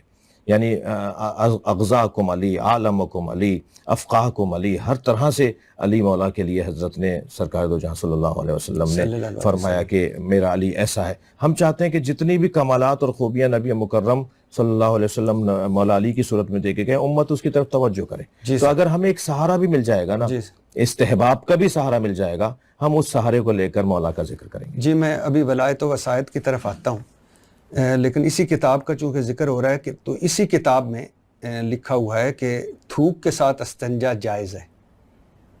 وہی میں عرض کر رہا ہوں کہ ان کتابوں میں خود آپ اگر یہ والی گفتگو شروع کریں گے نا تو پھر تو بہار الانوار میں بہت کچھ لکھا ہوا ہے. علامہ مجلسی کی کتاب بہار الانوار، ہمارے یہاں بڑی ایک معتبر بڑی کتاب، ایک طویل مطول کتاب. یہ ٹھیک نہیں ہے، ہم نہیں صحیح ہے، ہمیں اور اسی کتاب میں جلد سوئم میں ہے کہ گدھے کا گوشت حلال ہے. جی مکروہ ہے، حلال ادھر لکھا ہوا. وہی میں عرض کر رہا ہوں کہ اگر فلاں چیز کا خون، فلاں جانور کھانا حلال، تو کتابوں میں ہم نے تو اس کے اوپر دعویٰ ہی نہیں کیا نا صحیح ہے یہ. ہاں، میرا موٹا جواب یہ ہے لیکن آپ نے کہا ٹھیک نہیں ہے. نہیں، ٹھیک نہیں ہے. اچھا، کیوں ٹھیک نہیں ہے؟ اس لیے کہ ان بزرگوں نے ہر طرح کی حدیث کو نقل کیا ہے. جی علی ولی اللہ والی بھی آپ لے لیجئے، اس کو بھی اسی پہ حمل کر رہا ہوں میں. میں ہی نہیں، میرے بڑے بزرگ حمل کرتے ہیں اس بات کو. لیکن جب آپ اجتہاد کرتے ہیں تو ان کو تو یہ کتاب چھاپیں تو اس میں کہ یہ ساری یہ جو رد ہے، حسن ہے، یہ رہنے دیں نا، یہ رہنے دیں. ہاں ان کو یہ تو حسن ہے، ورنہ تو صحیح بخاری کے اندر تو بھی ایسے ہی بہت کچھ ہے، مسلم میں بھی ایسے بہت کچھ ہے، اسے ٹچ نہیں کریں، تہ موقع کے اوپر چھوڑ دیں. جی ٹھیک ہے. اگر ہم نے یہ کرنا شروع کر دیا تو یہ خیانت کہلائے گی. جی جی اس کو جیسا ہے صحیح رہنے دیں. اچھا، ولایت و وصایت میں امام افضل انبیاء سے ما سوائے محمد رسول اللہ کے صلی اللہ علیہ وسلم کے ایران کی شائع شدہ کتاب محمد بن یعقوب کلینی کی کتاب اصول کافی باب دوئم میں ہے. امام باقر سے روایت ہے کہ اسلام کے 5 ارکان ہیں: نماز، زکوٰۃ، روزہ، حج اور ولایت. یہاں لکھا ہے جتنی اہمیت عقیدہ ولایت کی ہے اتنی کسی رکن کی نہیں. اب اس میں توحید اور رسالت تو ملتی نہیں. ولایت سے مراد انما ولیکم اللہ، اللہ ولی ہے، اس کی ولایت مطلقہ ہے. اسی ولی مطلق نے، ولی اکمل نے، ولی تام نے، سب سے بڑے اور سب سے پہلے ولی نے جو اللہ ہے، ذاتاً ولی ہے، اسے کسی نے ولی نہیں بنایا. اس نے رسول اللہ کو ولی بنایا، ولایت دی. صلی اللہ علیہ وسلم. اس ہی ذات نے رسول اللہ صلی اللہ علیہ وسلم سے فرمایا کہ تم من کنتم مولا فہد علی مولا کہہ دو غدیر کے میدان میں، بلغ ما انزل الیک من ربک. تیسری ولایت منتقل ہوتی ہے مولا علی تک. جی. قرآن میں بھی 3 ولایتوں کا تذکرہ ہے سورہ مائدہ کی 55ویں آیت میں کہ اللہ ولی ہے، اللہ کا رسول ولی ہے، اور وہ کہ جو صاحب ایمان ہے جس نے نماز قائم کی اور حالت رکوع میں زکوٰۃ دی. سب سنی شیعہ نے لکھا ہے کہ حالت رکوع میں زکوٰۃ دینے کا واقعہ مولا علی کا ہے. جی جی. اور قرآن نے انہیں ولی کہا ہے، قرآن نے انہیں مولا کہا ہے. جی جی. تو اللہ جل جلالہ اور رسول اللہ صلی اللہ علیہ وسلم اور مولا علی، یہ 3 ولی ہیں. یہ ولایت کا عنوان تینوں کے اوپر آتا ہے. جی جی. یعنی ایسا اس سے مراد ہرگز یہ نہیں کہ ولایت مولا علی مراد، صرف مولا علی کی ولایت مراد. جی جی. ولایت کے بغیر یعنی حاکمیت، ولایت کے کیا معنی کیا ہیں؟ 2 معنی لیے ہیں ولایت کے، ایک بمعنی محبت، ایک بمعنی حاکمیت. ان تینوں سے محبت بھی کرنی ہے، اللہ، رسول اللہ اور مولا علی سے محبت بھی کرنی ہے، اور ان کی حاکمیت کو بھی ماننا ہے، ان کی حاکمیت کو بھی ماننا ہے. یہ ولایت کا مفہوم ہے مختصر سا. اب آ جائیے اس بات کی طرف کہ کیا مولا علی علیہ السلام ہمارے نبی کے علاوہ، سرکار دو جہاں کے علاوہ تمام انبیاء سے افضل ہیں؟ ہاں افضل ہیں. سنا تو جائے نا، ہمیں ہم سے بات تو سنی جائے. جی جی. ہم قرآن مجید کی آیات رکھتے ہیں اس بات کے اوپر، اور احادیث جو اہل سنت نے بھی نقل کی ہیں وہ رکھتے ہیں. مثلا قرآن میں سورہ مبارکہ نساء کے اندر جب میدان مباہلہ کے اندر نبی مکرم پنجتن کو لے کر گئے، جب اللہ نے ارشاد فرمایا کہ ان نصارى نجران سے کہہ دو کہ فَقُلْ تَعَالُوا نَدْعُوا أَبْنَاءَنَا وَأَبْنَاءَكُمْ، یہ بھی اپنے بیٹے لے آئیں، ہم بھی اپنے بیٹے لاتے ہیں، یہ بھی اپنے بیٹے لائیں. وَنِسَاءَنَا وَنِسَاءَكُمْ، اور ہم اپنی عورتیں لاتے ہیں، یہ اپنی عورتیں لے آئیں. وَأَنفُسَنَا وَأَنفُسَكُمْ، اور ہم اپنے جیسے لاتے ہیں، یہ اپنے جیسے لائیں. یہ جو ہم اپنے جیسے لاتے ہیں ان کی جگہ نبی مکرم مولا علی کو لے کے گئے، اکیلے مولا علی کو لے کے گئے. ٹھیک ہے. پھر قرآن کہتا ہے میرے حبیب قاتل منافقین والمشرکین ولا تکلف الا نفسک، اے میرے حبیب مشرکوں اور منافقوں کو قتل کرو اور یہ کام کوئی نہ کرے مگر آپ جیسا کرے. نبی مکرم میں تو کبھی تلوار ہی ہاتھ میں نہیں لی. ساری جنگیں صحابہ کرام میں، اور سب سے بڑا نام مولا علی کا ہے جنہوں نے جنگیں جیتی. اور قرآن بھی کہہ رہا ہے یہ کام آپ اپنے جیسے کو دیں. تو پھر مولا علی علیہ السلام کے لیے نبی کا یہ فرمانا من اراد ان ينظر الى آدم فی علمہ والى نوح فی علمہ والى ابراہیم فی خلتہ، جو چاہتا ہے آدم کو ان کے علم میں دیکھے، جو چاہتا ہے ابراہیم کو ان کی خلت میں دیکھے، جو چاہتا ہے عیسیٰ کو ان کے جمال میں دیکھے. ایک لمبی لسٹ سرکار دو جہاں نے بیان فرمائی جسے سنی شیعہ نے لکھا ہے. اور پھر فرمایا فَلْيَنظُرْ إِلَىٰ عَلِي بْنِ أَبِي طالب، وہ سارے نبیوں کو ایک جگہ دیکھنا چاہتا ہے، وہ علی کو دیکھ لے. تو ہمارے پاس دلائل ہیں بھائی. جی میں اس پہ آگے آتا ہوں، لیکن اچھا اسی میں ہے سر کہ اچھا مولانا، میں یہاں ایک جملہ کہوں کہ جب یہ والی بات ایک جگہ میں نے کی، بڑے شور مچا اور اس کے بعد ہم نے اس کو منہ دیا. تو میں نے ایک مولانا صاحب سے کہا، میں نے کہا مولانا یہ حدیث آپ کے ہاں ہے یا نہیں کہ سرکار نے فرمایا علماء امتی افضل من انبیاء بنی اسرائیل؟ تو ہاں ہے حدیث، یہ میری امت کے علماء انبیاء بنی اسرائیل سے افضل ہیں. تو میں نے کہا وہ علماء کون ہیں؟ تو کہہ رہے ہیں علماء ہیں. یعنی علماء جب اپنی افضلیت پہ بات آئے تو انبیاء بنی اسرائیل سے افضل ہیں، اور جب ہم مراد لیں علماء سے اہل بیت کو، ہم مراد لیں علماء سے مولا علی کو، تو پھر یہ کیسا ہو گیا کہ وہ انبیاء سے افضل کیسے ہو جائیں گے؟ جی سر میں اسی پہ آتا ہوں. لیکن اسی میں محمد بن یعقوب کلینی کی اصول کافی میں ہے کہ امام جعفر صادق نے فرمایا اسلام کے 3 ارکان ہیں: نماز، زکوٰۃ اور ولایت. گویا حج اور روزہ بھی گیا۔ وہی میں عرض کر رہا ہوں کہ ان کتابوں میں ہمارا دعویٰ نہیں ہے کہ ساری حدیثیں ہماری صحیح ہیں۔ ایک بات دیکھیں، حدیث کی قسمیں ہیں۔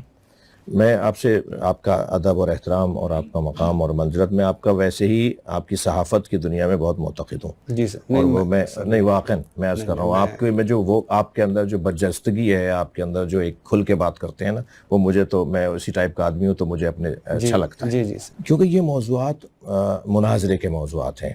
میں مثلا آپ کو ایک جواب دے بھی دوں گا تو بالکل بھی مناظرہ نہیں، میں صرف آپ سے نا وہ صحیح کہ یہ ٹھیک نہیں ہے، یہ غلط ہے، آپ سے رہنمائی کے لیے۔ ہاں، اس کے لیے میرا عرض یہ ہے کہ ہم دعوے دار نہیں ہے کہ ہماری ان کتابوں میں ساری حدیثیں صحیح ہیں۔ جی ٹھیک ہے، ہم انہی حدیثوں میں، اب ان دونوں میں سے کون سی ٹھیک ہے؟ ولایت والی 5 والی، امام باقر، ظاہراً امام باقر کی، اچھا، جس میں 5 چیزوں کا ذکر ہے، اچھا اعلی خمس کا ذکر۔ اچھا، یہ جو امام افضل ہیں انبیاء سے، اس پہ آگے میں آتا ہوں۔ بصائر الدرجات، ابو جعفر محمد بن حسار محمد بن حسن صفار قمی، یہی نام ہے جی۔ میری ولایت اہل ارض و سما پر پیش کی گئی، ایمان لانے والے ایمان لے آئے اور انکار کرنے والوں نے انکار کیا۔ حضرت یونس نے میری ولایت کا انکار کیا تو اللہ تعالیٰ نے سزا کے طور پر انہیں مچھلی کے پیٹ میں اس وقت تک قید رکھا جب تک وہ میری ولایت پر ایمان نہ لائے۔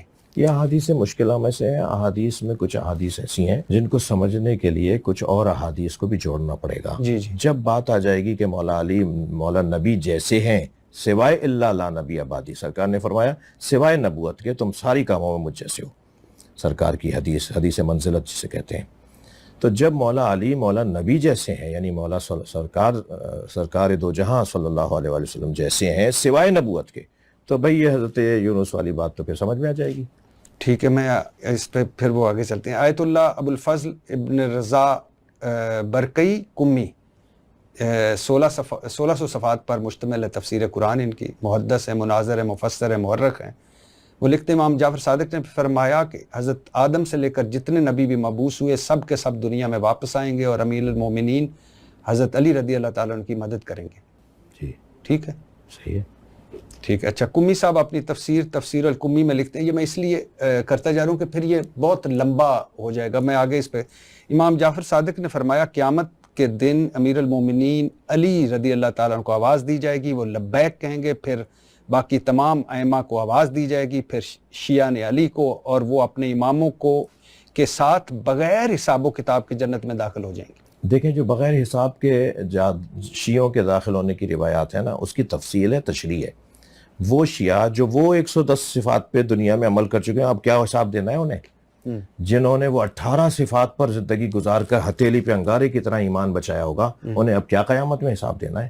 یہ جو بغیر حساب کے جنت میں 70 شیعہ کا لفظ بھی ہے بعض جگہ کہ 70 شیعہ ایسے ہوں گے جو بغیر حساب کے جنت میں جائیں گے، وہ وہی شیعہ جنہوں نے دنیا میں حساب دے دیا۔ میثم تمار جیسے شیعہ، مقداد رضوان اللہ تعالیٰ علیہ جیسے شیعہ، حضرت مالک اشتر جیسے شیعہ، جنہوں نے حضرت سلمان فارسی رضی اللہ تعالیٰ عنہ جیسے شیعہ، جنہوں نے اپنی زندگی کے اندر پہلے ہی بہت حساب دے دیا، اللہ ان کو انعام دے گا کہ انہیں جنت دے۔ لیکن اب آگے آئیے، ابو عمرو بن محمد بن عمر بن عبدالعزیز کشی کی کتاب اختیار معرفت الرجال معروف وہی رجال کشی میں ہے کہ امام جعفر صادق کے پاس کسی شرابی آدمی کا ذکر کیا گیا جس نے حضرت علی کی محبت میں اشعار لکھے تھے، تو امام جعفر نے فرمایا اگرچہ وہ شرابی تھا مگر علی رضی اللہ تعالیٰ سے محبت کرتا تھا، اور محب علی اگر شرابی بھی ہو تو اللہ اسے معاف کر دے گا۔ جب گردنیں کاٹی جا رہی ہوں، جب الٹا لٹکایا جا رہا ہو، جب ان کے خون سے گارا بنا کے عمارتیں بنائی جا رہی ہوں، جب علی نام رکھنے پر اتنے کوڑے مارے جاتے ہوں، درباروں سے نکال دیا جاتا ہو،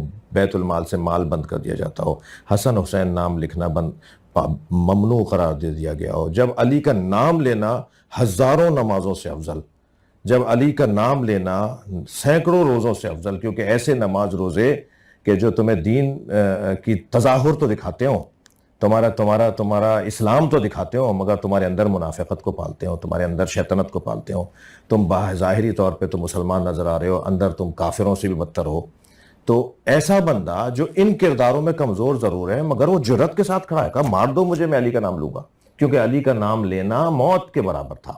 یہ وہ اس دور کی احادیث ہیں کہ جس دور کے اندر اہل بیت کا نام لینا اتنا بڑا جرم تھا، اب ایسی کیفیت میں کیا اسے انعام نہیں دیا جائے گا کہ تم نے ٹھیک ہے یہ تمہارے اندر کمزوری، یہ تمہارے اندر کمزوری، وہ تمہارے اندر کمزوری، مگر تم نے اصلی چیز نہیں چھوڑی، مجھے آپ بتائیے کہ کیا کتنی مدت تک لوگ شراب پیتے رہے اسلام کے آغاز میں؟ وہ مسلمان نہیں تھے، لیکن بعد میں قرآن نے جب ممنوع کر دیا. نہیں، میں یہ ہرگز نہیں کہہ رہا شراب پینا جائز ہے، جب بعد میں اللہ نے منع فرما دی. حرام ہے. حرام بھی ایسا کہ اگر ایک قطرہ بھی وہاں پر گرا ہوا ہو، ایک قطرہ رکھا ہوا بھی ہو تو اس ٹیبل پہ نہیں. میری مراد میں کہہ رہا ہوں کہ اس سے پتہ لوگ کیا لیں گے کہ شرابی ہو، جو بھی ہو، محب علی ہو، وہ بخشا جائے گا. وہ اسے سمجھانا پڑے گا. ایسا ہرگز نہیں ہے، کیونکہ جو اپنے پسند کا دین لیتا ہے نا وہ تو یہ بات کرے گا، لیکن اسے بتایا جائے گا آپ اپنی پسند کا دین نہیں لیں گے کہ جہاں میرے مفاد میں ہو تو وہ میں ٹھیک ہے اور جہاں میرے مفاد میں نہیں ہو تو غلط ہے. ایسا نہیں.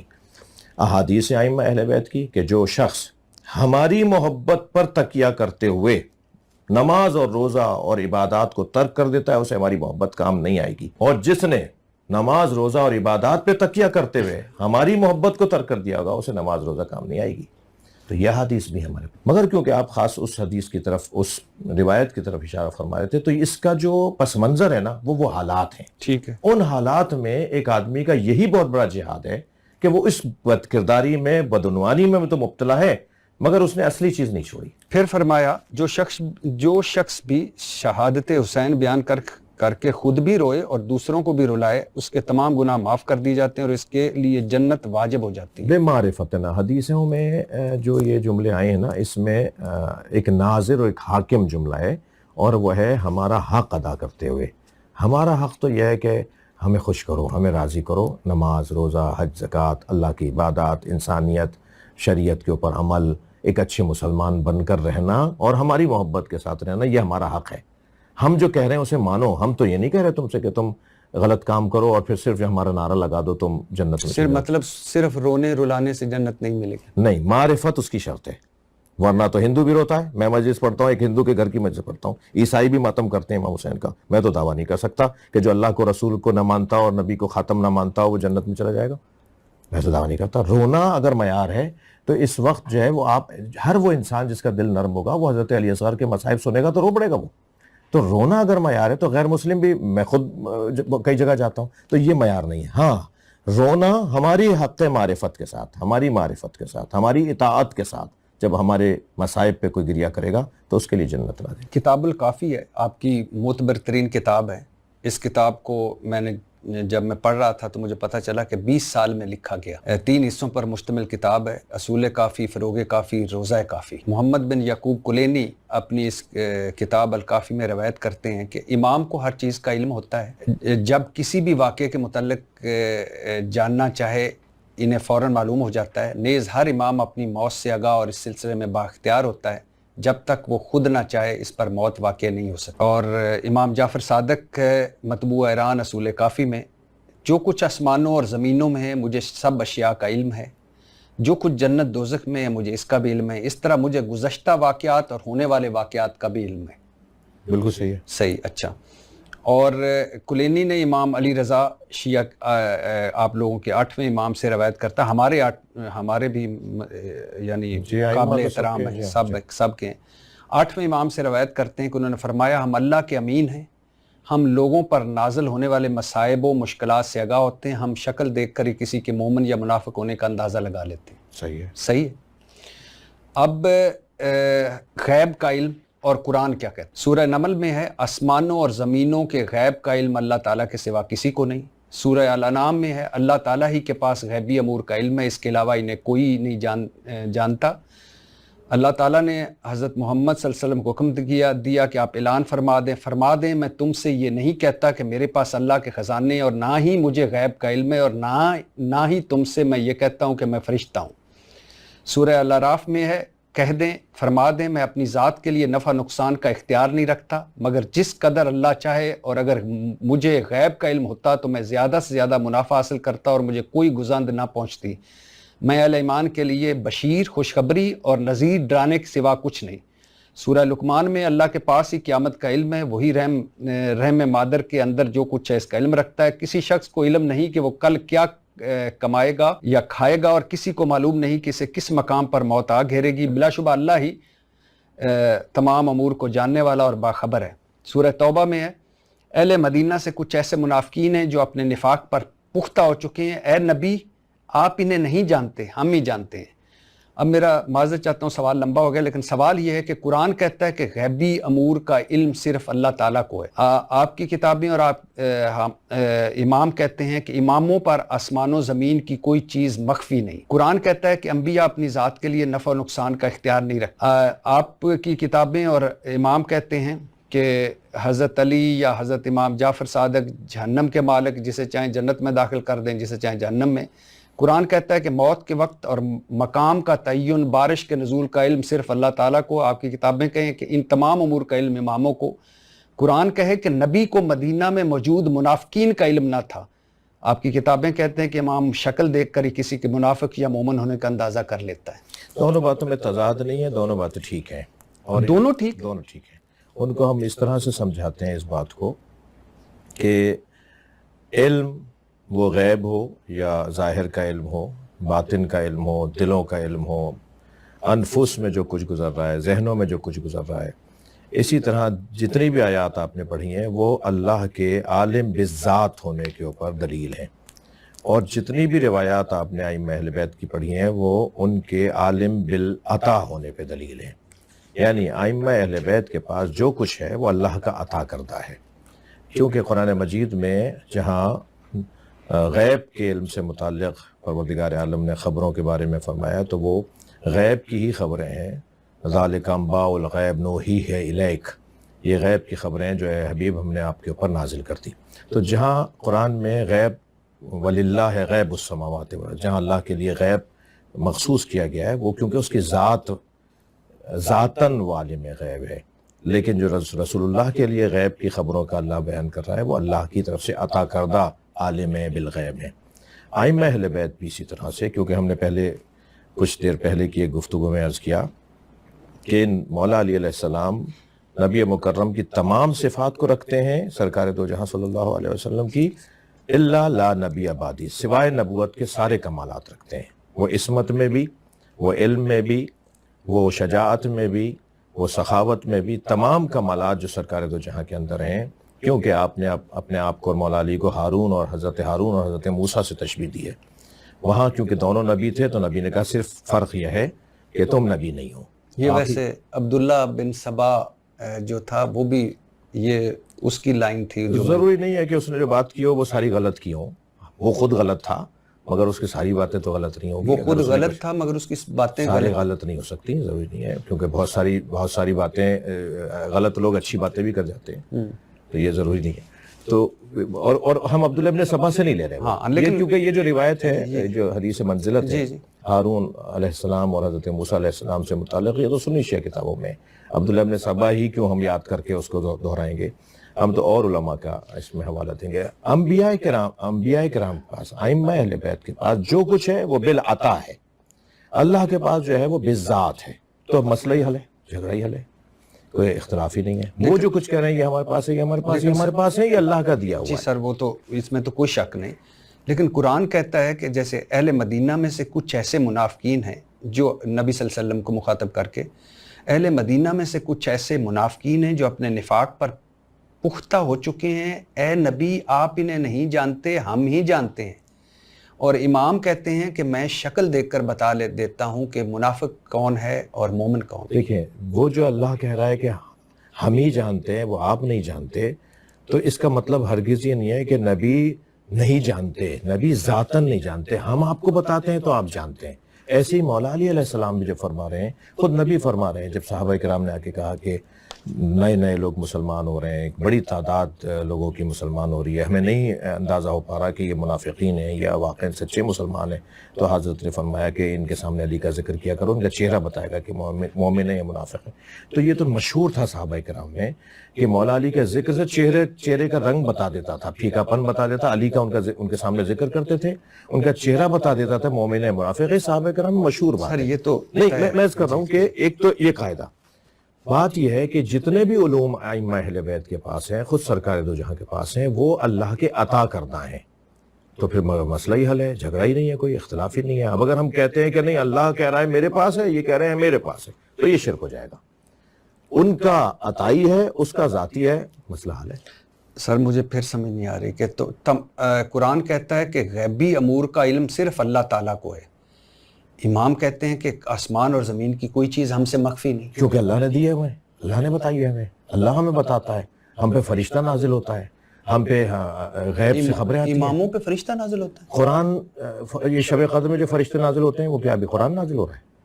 ابھی جو ہر سال شب قدر میں فرشتے نازل ہوتے ہیں کیا قرآن نازل ہو رہا لیکن وہ ہے؟ لوگوں کو آ کے بتاتے تو نہیں ہے نا. نہیں، فرشتہ نازل ہونے کے اوپر آپ کا سوال ہوگا نا، تو پھر جواب یہ آئے گا کہ ہاں فرشتہ نازل ہوتا ہے، مگر وہ قرآن نہیں لاتا، قرآن ختم ہو گیا. نہیں وہ لیکن اماموں کو آ کے بتاتے ہیں فرشتے. جی، ہمارا عقیدہ یہ ہے کہ جناب زہرا پہ بھی فرشتے اترتے تھے، اسی لیے محدثہ لقب ہے بی بی فاطمہ کا، اسی لیے محدثہ لقب ہے بی بی فاطمہ کا.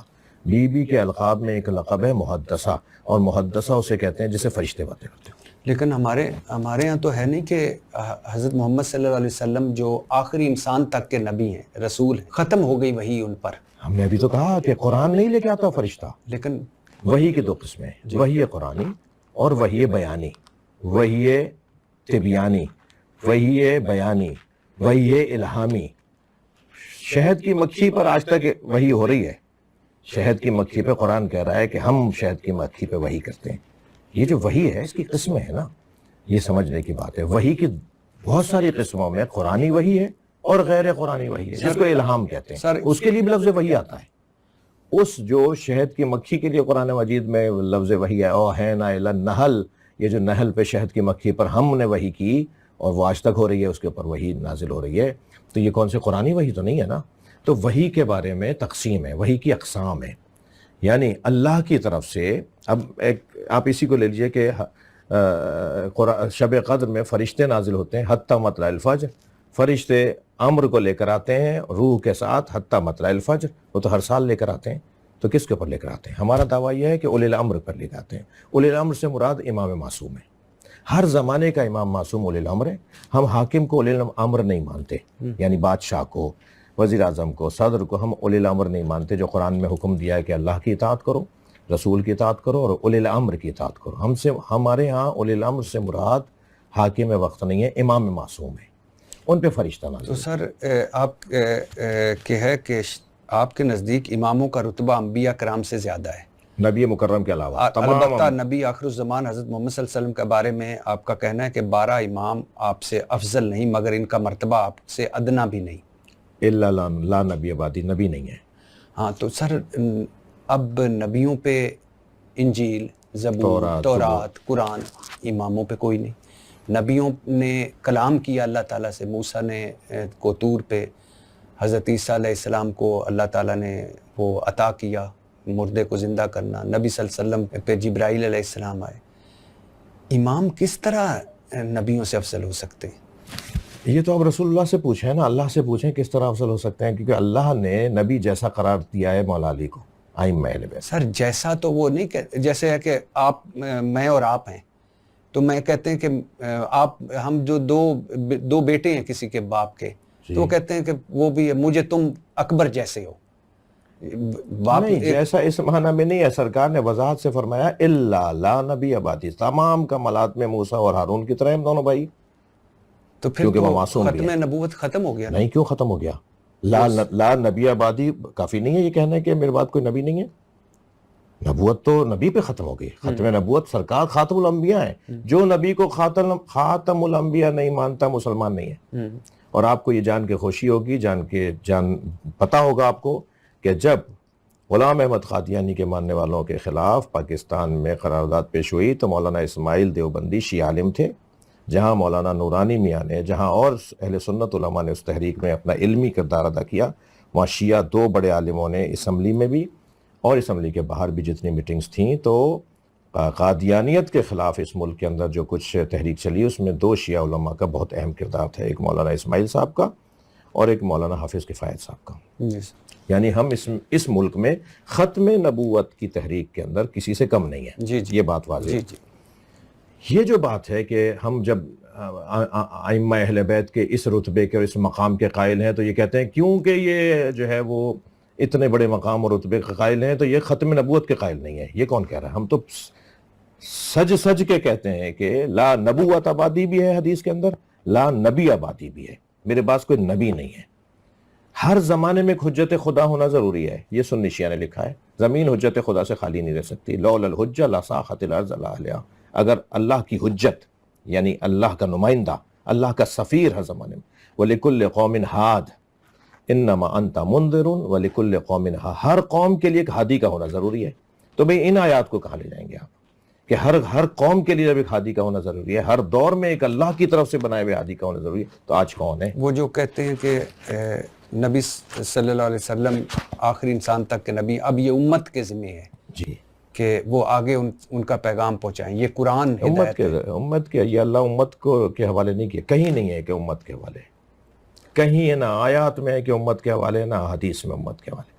مولا علی کے حوالے، امام حسن کے حوالے، امام حسین کے حوالے، امام عسکری کے حوالے، امام مہدی کے حوالے. کہیں نہیں ہے حدیث میں، آیت میں کہ اللہ نے اپنا نظام، اپنا دین عوام کے حوالے کر دیا. عوام کے حوالے کیسے ہو؟ اچھا سر، قرآن کہتا ہے، پھر میں واپس آتا ہوں، موت کے وقت اور مقام کا تعین، بارش کے نزول کا علم صرف اللہ تعالیٰ کو ہے، اور آپ کی کتابیں کہتے ہیں تمام امور کا علم اماموں کو ہے. اچھا، ایک حضرت علی رضی اللہ تعالیٰ عنہ سے ایک ہے، امیر المومنین اکثر فرماتے قیامت کے دن جنت اور دوزخ کی تقسیم میرے سپرد ہوگی. تو نبی نے فرمایا نا یا علی انت قسیم النار والجنہ، یہ تو حدیث میں ہے نا، اس کو کہاں لے جائیں گے؟ تم جنت و دوزخ کے تقسیم کرنے ہوا. یہ صحیح مسلم صحیح بخاری نہیں، صحیح مسلم بخاری میں تو بہت ساری مولا کے فضائل کی حدیث، مولا علی سے ہی حدیثیں نہیں ہیں. آپ اس بحث میں نہیں جائیں نا، کیونکہ حضرت خدیجۃ الکبریٰ 30 سال سرکار کے ساتھ رہیں، 30 حدیثیں بھی نہیں ہیں بی بی خدیجہ سے. اور جو زوجائیں رضی اللہ تعالیٰ عنہ ہمارے سر کا تاج جو 2 سال رہیں، ان سے 2000 حدیثیں. ہم کہاں لے جائیں ان بحثوں کو؟ ہم گلا کس سے جا کے کریں؟ تو یہ ایک علیحدہ بحث ہے، اس میں میں سمجھتا ہوں کہ کسی اور موقع پہ ہم جائیں. لیکن آپ کو وہ حدیث میں مل جائیں گے جس میں، یعنی میں آپ کے مضمون کو تھوڑا سا وہ کروں کہ ایک جانب تو یہ احادیث آپ نے فرمائی، مجھے سنا رہے ہیں آپ، اور ہماری کتابوں میں ہیں اور میں مان رہا ہوں ان کو. دوسری جانب ایک حدیث ہے کہ امام جعفر صادق علیہ السلام نے فرمایا میری فلاں کنیز کہاں گئی؟ تو حضرت نے فرمایا کہ مجھے تو یہ نہیں معلوم کہ وہ دیوار کے پیچھے ہے، دروازے کے پیچھے. ایک جانب یہ حدیث، ایک جانب یہ حدیث کہ جو کچھ ہمارے پاس ہے، ہمارے پاس تو کچھ بھی نہیں ہے، ہم تو کچھ، یہ میں نہیں جانتا میری کنیز اس وقت کہاں گم ہو گئی ہے. کہا جی آپ کو تو غیب کا علم ہے، آپ کو تو سب چیزوں کا علم ہے، آپ کو نہیں پتا. تو حضرت نے فرمایا نہیں، مجھے تو یہ بھی نہیں پتا کہ میری کنیز کہاں ہے. یہ حدیث بھی ہمارے ہاں. ان حدیث کو جمع کیسے کریں گے؟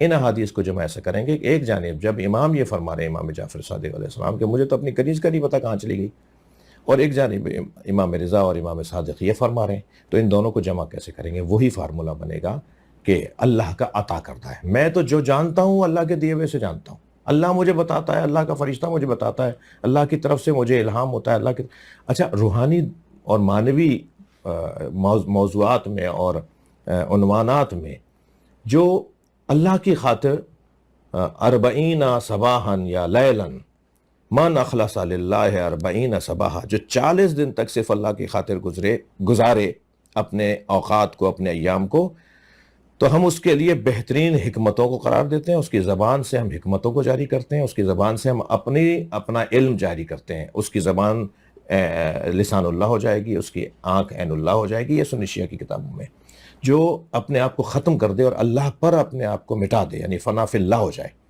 پھر اللہ اس کے وجود کے اندر اپنی ایسی حکمتوں کو ڈالتا ہے کہ پھر وہ جو بولتا ہے تو گویا اللہ کی مشیت بولتا ہے. اس پہ بھی بہت اعتراضات ہیں اس پہ. ہاں، لیکن یہ بحثیں ہیں جی، یہ بحثیں ہیں، یہ کچھ لکھا بھی گیا ہے، کچھ بیان بھی کیا گیا ہے. تو جو ساری زندگی جن کا کام، جن کا اوڑھنا بچھونا، جن کا تقی بن المقصود المجلسی، یہ عالم بھی آپ کے فقی محدث، اے علی تم کچھ فضیلتوں کے مالک ہو، یہ رسول اللہ صلی اللہ علیہ وسلم کہہ رہے ہیں اس کتاب کے مطابق، جن سے میں محروم ہوں. مثلا فاطمہ تمہاری بیوی ہے، میں اس طرح کی بیوی سے محروم ہوں. تمہارے 2 بیٹے حسن اور حسین ہیں، جبکہ میں اس مقام مرتبے والی اولاد سے محروم ہوں. خدیجہ تمہاری ساس ہے، جبکہ میری ساس اس طرح کی نہیں. میں تمہارا سسر ہوں، تمہارے سسر کی طرح میرا کوئی سسر نہیں. جعفر تمہارا بھائی ہے، میرا کوئی اس طرح کا بھائی نہیں ہے. فاطمہ تمہاری والدہ ہیں، جبکہ میری ماں کا مقام ان کی مثل نہیں. یہ ٹھیک ہے؟ دیکھیں، مفاخرہ جو ہے نا، انبیاء کرام میں بھی آپس میں رہا ہے، اسے مفاخرہ کہتے ہیں. یہ ٹھیک ہے؟ جی ہاں، یہ ہے، یہ مفاخرہ ہے. نہیں، دیکھیں میں بات پوری فاطمہ ہاشمیہ تمہاری والدہ ہے، جبکہ میری ماں کا مقام ان کی مثل نہیں. فاطمہ بی بی فاطمہ جیسا تو نہیں، یعنی کیا بیٹی ماں فاطمہ سے ہاشمیہ تمہاری والدہ ہیں، جی فاطمہ حضرت فاطمہ کی نہیں بات، بنت اسد، جی جی جی حضرت فاطمہ بنت اسد، حضرت فاطمہ بنت اگر اولاد ماں باپ سے افضل نہیں ہو سکتی تو اس میں ایک لمبی بحث ہو جائے گی کہ نبی مکرم پھر اپنے والدین سے افضل ہیں یا نہیں. انبیاء تو سرکار تو ساری کائنات میں سب سے افضل ہے نا. تو اولاد اپنے ماں باپ سے افضل ہو سکتی ہے. اس حدیث سے متعلق میں ایک بات کہنا چاہوں گا جی کہ مفاخرہ، مثلا ایک دن مولا علی اور امام حسین علیہ السلام مفاخرہ کر رہے ہیں کہ حسین بتاؤ کہ تمہارے پاس کیا فضیلتیں ہیں جو میرے پاس نہیں ہیں. تو آپ نے فرمایا کہ اب میرے بابا جیسے اپنے بابا دکھائیں، میری ماں جیسی اپنی ماں دکھائیں، میرے نانا جیسے اپنے نانا بتائیں، میری دادی جیسی اپنی دادی بتائیں. تو سارے جملے کہنے کے بعد اب کہا اب بابا آپ بتائیں آپ کے پاس کیا مقام. اب یہ مفاخرہ ایک خوشی کا ماحول ہے، ایک اپنائیت کا ماحول ہے، کچھ سننا کچھ سنانا چاہتے ہیں. تو مولا علی علیہ السلام نے فرمایا ایک ہی جملہ کہوں گا، میرے حسین جیسا اپنا حسین دکھاؤ. یہ مفاخرہ کی روایات ہمارے یہاں موجود ہیں. ٹھیک ہے، لیکن یہ تو ٹھیک ہے، میں سمجھ بھی آتی ہے، اور یہ بھی آپ کہہ رہے ہیں تو آپ مجھ سے زیادہ علم والے ہیں، لیکن یہ نبی حضرت محمد مصطفیٰ صلی اللہ الفاظ علیہ ممکن وسلم، ہیں، الفاظ ممکن ہیں، کچھ اس میں پتہ نہیں کیا لکھا ہوا ہے، لیکن یہ مفاخرہ رہا ہے. ایک بات میں دوسری بات اور بھی کروں گا، وہ یہ کہ دیکھیں یہ جتنی روایات ہیں نا، دیکھیں اگر یہ روایات ہمارے ہاں نہ ہوں تو یہ سارے شیعہ کیوں نہیں ہو جائیں، اور وہ روایات جو ان کے ہاں ہیں وہ ہم پھر سارے سنی کیوں نہ ہو جائیں. کچھ مخصوص تعلیمات ہیں، کچھ مکتبی تعلیمات ہیں، کچھ مسلکی تعلیمات ہیں. کچھ پہلے ایک چیز سمجھ میں آ جائے گی تو کچھ چیزیں سمجھ میں آ جائیں گی.